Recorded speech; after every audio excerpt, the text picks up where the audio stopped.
Hello everyone! Welcome to my channel. So for today's video ay gagawa po tayo ng cucumber salad with carrots.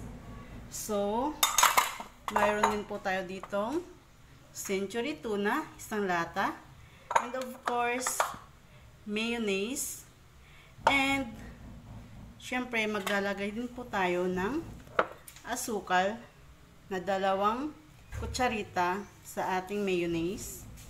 So ayan, 2 kutsarita. And of course, maglalagay din po tayo ng kaunting paminta. Ayan, kaunting paminta po yung ating ilalagay. And of course, kaunting asin. Ayan po. Kaunting asin lang din po ang ating lalagay. And of course, maglalagay din po tayo ng olive oil.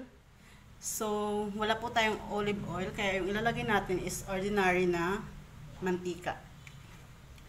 1 tablespoon lang po yung ating ilalagay.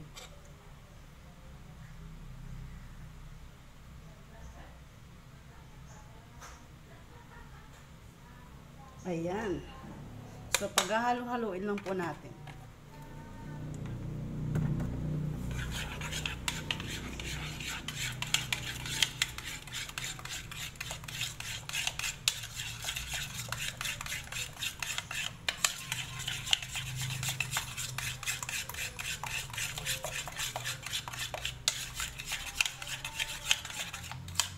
Yan na.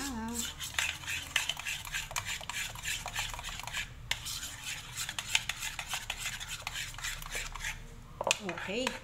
So, pagsamahin na po natin yung ating carrots and cucumber.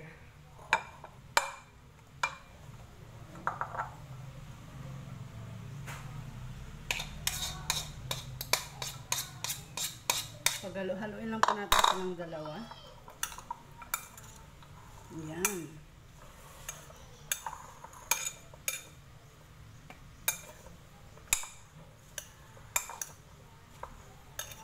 And then, lalagay na po natin yung ating century tuna.